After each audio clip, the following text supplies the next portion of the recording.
r/relationship advice stories. Girl, 25F, I'm 30M, seeing freaked when we talked about our sexual pasts. Now wants to see me again.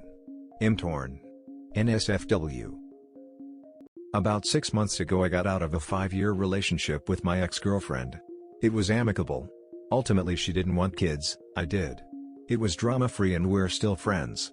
We even share a dog as if it's a child. I have full custody, she gets 3 weekends a month. A few months after the split I'm having a drink at a bar where my sister works, she hooks it up, and notice one of her coworkers is insane hot and covered in ink. I ask my sister about her and find out she's single and also just got out of a long-term relationship. My sister also tells me she's a good person and a metalhead like myself. I tell her to put in the good word and she says she will. Fast forward to later in the night and while my sister is shutting down the bar her hot co-worker, we'll call her Abby, is getting off shift and asks if she can join me for a drink. I say of course and we spend about an hour bullshitting about music and camping and all kinds of stuff. We have a lot in common and I'm really vibing with her. I can tell the feeling is mutual so I ask if she'd like to get dinner the next day. She says absolutely, we exchange numbers and go our separate ways for the night. The next night we go on our date.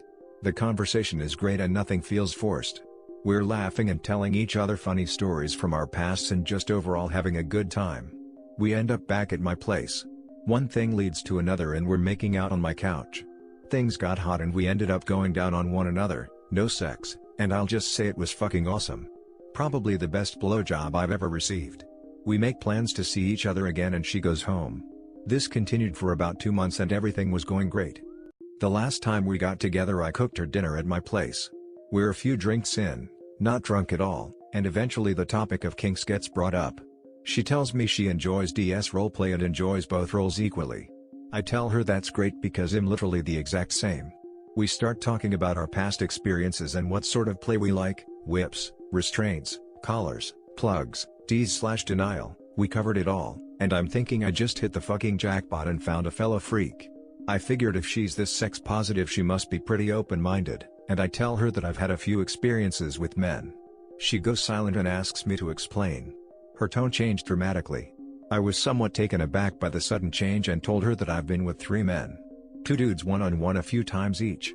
And 1 bi couple my ex and I would play with. I don't date men and am not romantically attracted to men. Not that it should matter, but I told her this. She got pretty upset. She told me that I could have given her an STD and that bisexual men are more prone to catch them because they're promiscuous. She said she couldn't be with a man where she has to worry about him cheating on her with his male friends as well as other women.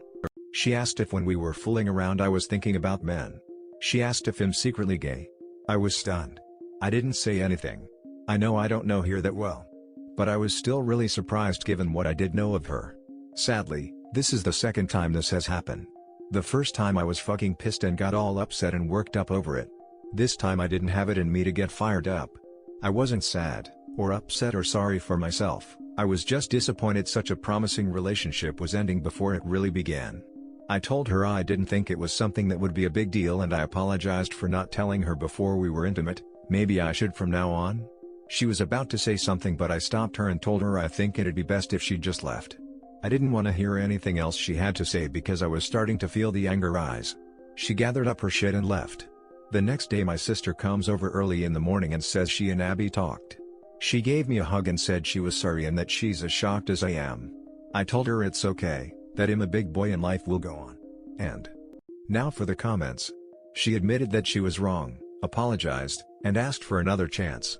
From my perspective, that's a sign of maturity, and a signal that she's the type of person that can grow and learn from her mistakes. Frankly, I like her more than I would have if she'd just been cool from the start. Relationships don't start perfect, because people aren't perfect. We all have flaws, some of them serious, and we all have space to grow into our ideal selves.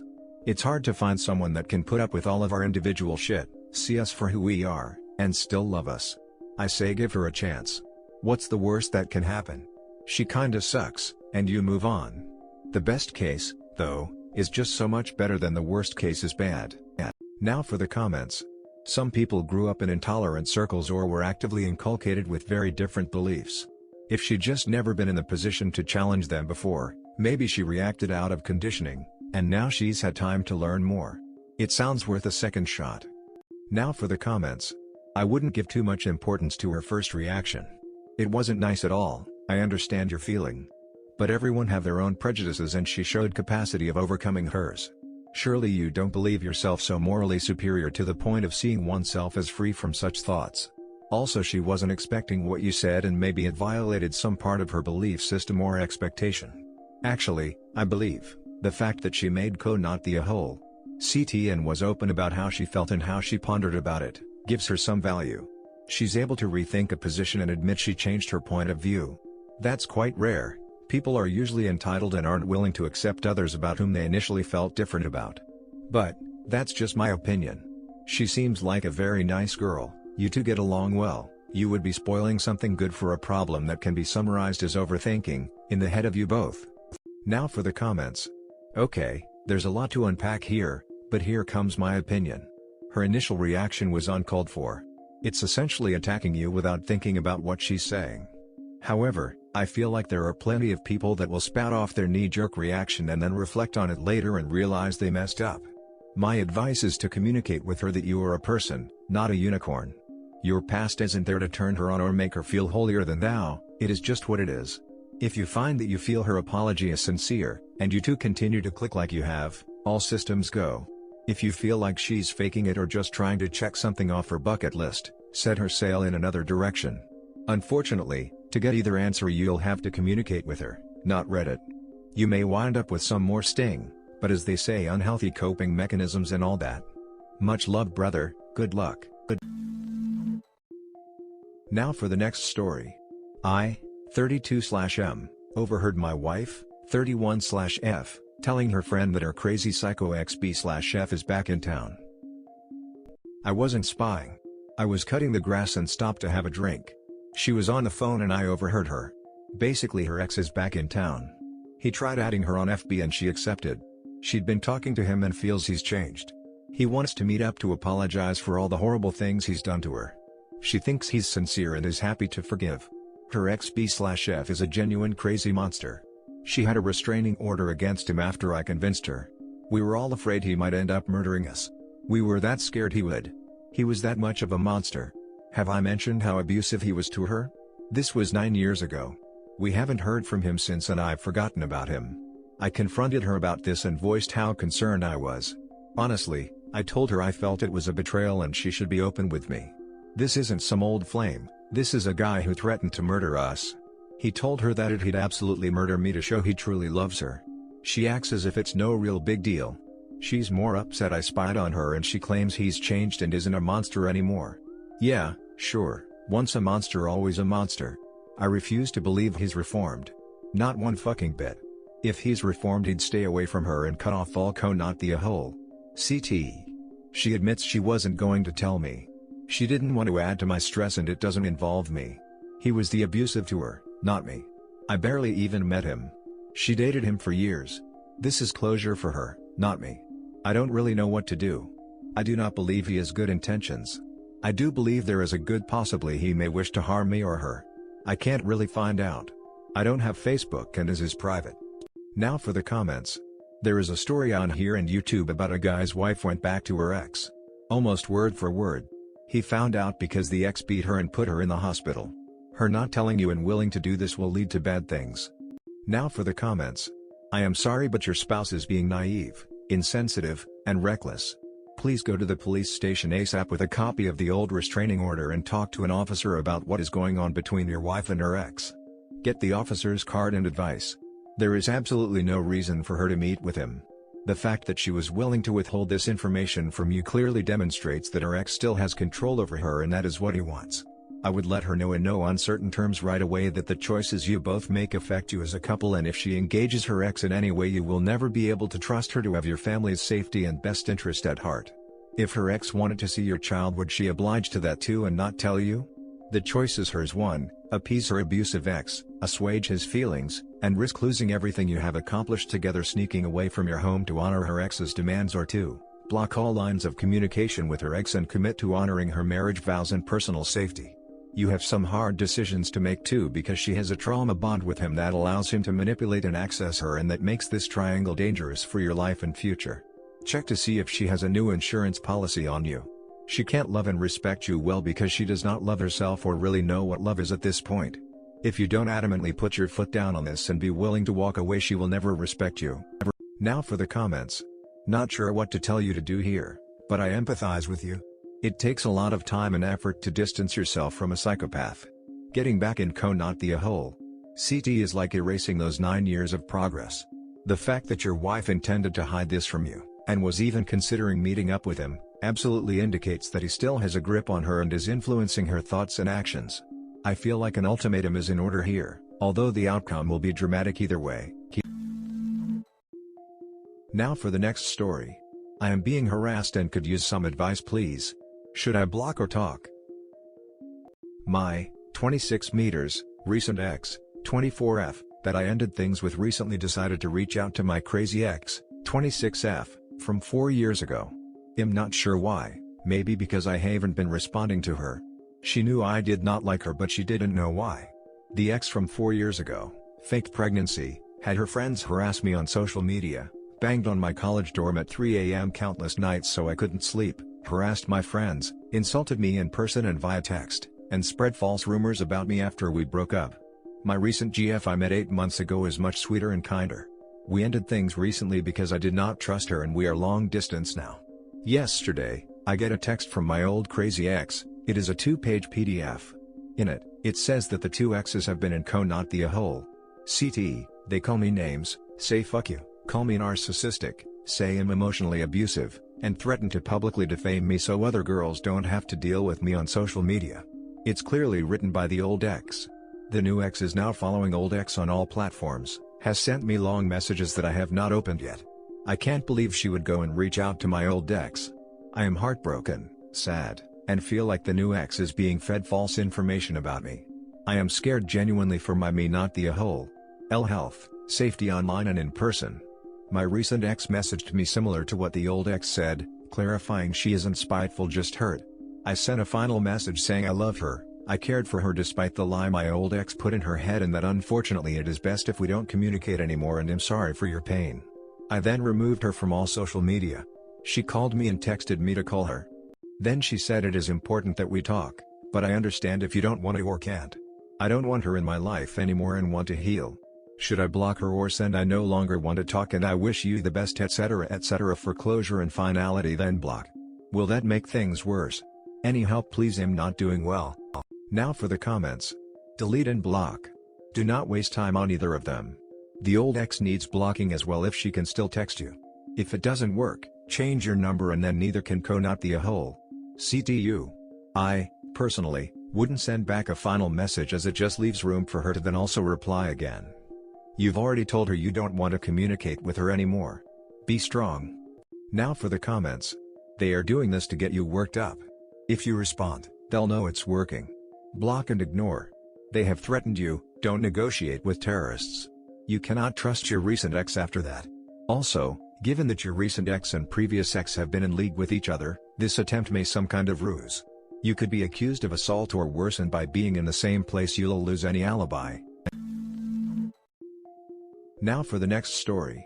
How do I help my boyfriend to be more comfortable with my financial lifestyle? First, let me say up front that none of this is coming from a place of me expecting him to finance my lifestyle.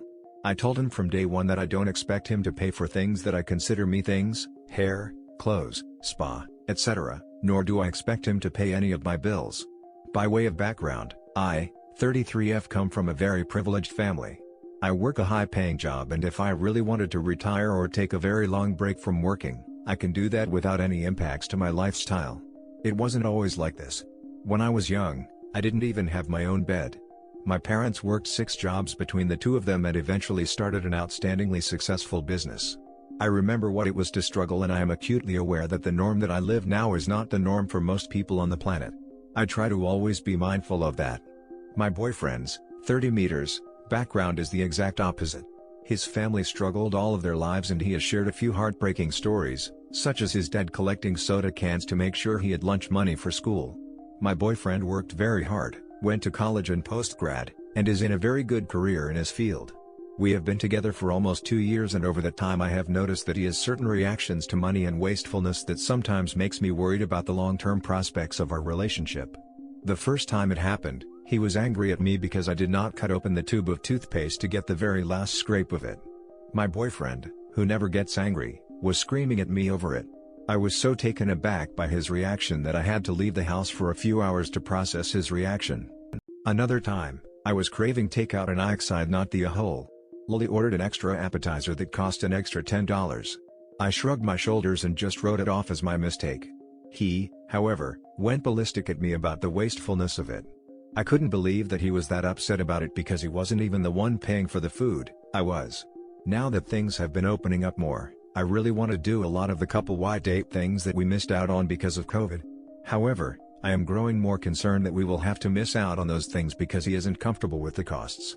It doesn't matter if we are splitting the cost or if I am paying for the whole thing.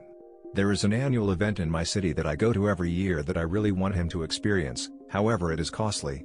Even on a budget, it could easily cost the two of us about $500 to be there for a few hours. I worry that he will flat out say no and I will either have to miss out or go alone. I was prompted to post today because I was sharing my concerns about the event with my mother. She told me that I should not deprive myself of anything I want because of how he feels about how I choose to spend my money. I agreed with that sentiment. She then made a dismissive comment about how the event is not expensive and there was no reason to make a fuss over it. On that note, I reminded her that what is accessible for us is not accessible for most and that we need to be considerate of that. I also told her that he probably feels like an outsider in our environment and needs time to feel comfortable. I understand where his emotions are coming from when it comes to money and I respect them. I even admire aspects of his thriftiness and personal discipline. Equally, I worry that I will have to deprive myself of many of the things that I want because of his reactions to their costs. Now for the comments. This isn't just him being frugal. He gets to the point of screaming where you leave the home over toothpaste and he is berating you over a 10 appetizer. This is unhealthy and borders abusive. You shouldn't feel guilt over something you can easily afford in your budget. As long as your purchases are not jeopardizing plans the two of you have for your future, he shouldn't be like this. It really seems that if he will not get therapy, your relationship has an inevitable expiration date. Before you hit that point, how long will you spend depriving yourself of experiences and the freedom to order takeout or toss toothpaste without guilt? He needs more help than you can give. This isn't you explaining something correctly. This is him processing childhood trauma and learning how to have a healthy relationship with you and money. Now for the comments. This hits close to home. My wife and I are exactly like that. She comes from well off to where I don't. It does take a lot of vulnerability to accept things that I normally wouldn't even look at to buy or even do. But I know my wife does it from a place of warmth and love for me. The reactions he has is not cool. He can still be a penny pincher, but also needs to learn to let go. Maybe instead of doing lavish things every week, do something lavish every 2 weeks. Maybe cutting back a little may help him accept it more. In the end, it's your money and your life. If he wants to be a part of it and you a part of his, you both need to compromise for one another. Now for the comments. Some of this might be stuff he needs to work out on his own or in therapy. Another option here might be providing some financial help to his family. I find that mutual support is pretty common in low-income families, and similarly, that if one member of a low-income family makes it, that it can cause tension around asking for financial support. Preempting that by being consistently generous with his family or maybe making sure to make contributions to charitable causes, maybe to pay for lunches for low-income kids, might be a good way of ensuring that having values or occasionally indulging in a luxury isn't going to make him lose his working-class values, or worry that being part of a different class social atmosphere isn't going to separate him from family. Now for the comments. I grew up pretty poor.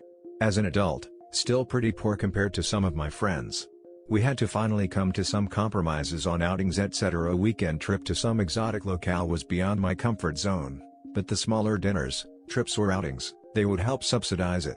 I always put some money into the pot, or gave to the person buying, but we all knew it was a token effort. But it helped my thinking it was a freebie or made to feel like I was a charity case. We also had weeks where we lived a here is my life for a week experiences. I had them limit spending, or using anything that was above a certain price point. And then gave them, to me, a lenient weekly budget to live under. On the flip side, I would be given certain items of theirs that I would only see in magazines, or in higher-end stores. I would take them out for a night, where money was no object, and I wouldn't be allowed to know prices or be allowed to exclaim about how different it was. Needless to say, it opened up some wonderful conversations. Now for the next story. Hubby lied about his medical condition for 5 years. My husband, 29 meters, and I, 28F, have known each other for 7 years and married for 5. He is the love of life and I can't imagine a life without him. We've had our fair share of challenges too. The first couple years of living together was incredibly challenging because we have completely different personalities, but eventually we learned to accept each other for who we are and everything was going well. We are very much in love and even planning to start a family of our own. When I say different personalities, I'm chatty and he is quiet. For me it's all about communicating our feelings, being honest and transparent, talking it out, whereas he has always been reserved. He doesn't like conflict and shuts down whenever he's angry. I do love his calm demeanor but also wish he was more expressive about his feelings. Anyway, so I was organizing some files and came across a script of sodium valproate with his name on it. Google tells me it's used to treat epilepsy but can also be prescribed as a mood stabilizer. When I asked him, he said it was his mom's. His mom has a history of anxiety/depression, so it made sense that she would be taking it and I didn't think anything of it. I brought it up a few times after that as a joke, saying how he might be an undercover psychopath or has severe behavioral concerns that I'm not aware of, and he looked noticeably uncomfortable. Fast forward a few months, he hugs me in bed and tells me he has epilepsy.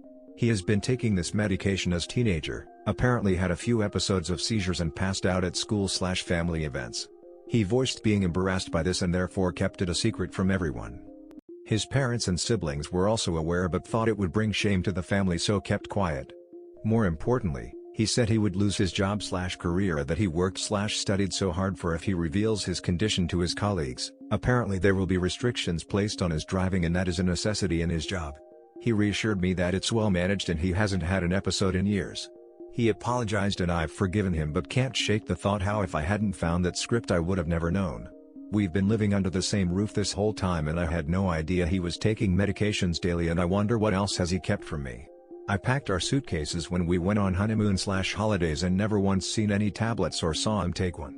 Also the fact that I have such a good relationship with my in-laws/sister-in-law. Yet the entire family chose to hide it just doesn't sit well with me. Now for the comments. I'm epileptic and bipolar and on sodium valproate. They only offer this medication short-term for bipolar as its effects wear off after a few months of regular use, but for epilepsy it's long-term. Most people think being epileptic means you can't do anything in life, and a stigma comes with it. The guy's probably insecure as he would have likely been mocked a lot for it as a teen. I developed it in my 20s, but as teens in my school we mocked the kid who had seizures, so I assume he experienced this.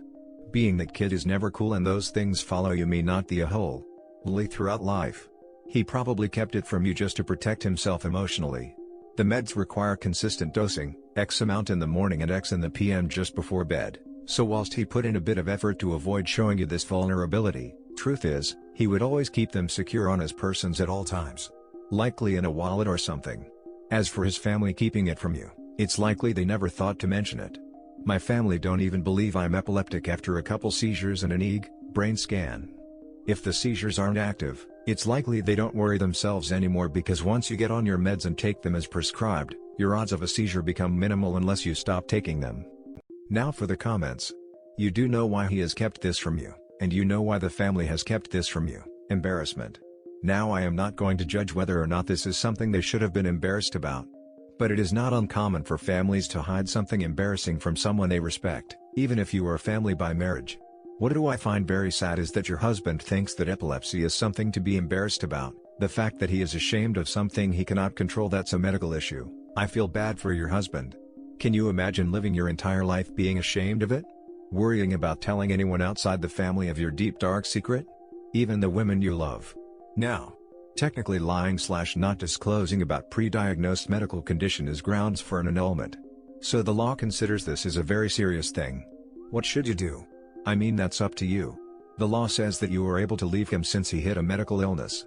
However, you don't sound like you are worried about his illness. You sound like you are worried that he's very good at hiding things. Now it's incredibly easy to hide taking a pill every single day. It's not easy to hide something big from your spouse on a continuing basis.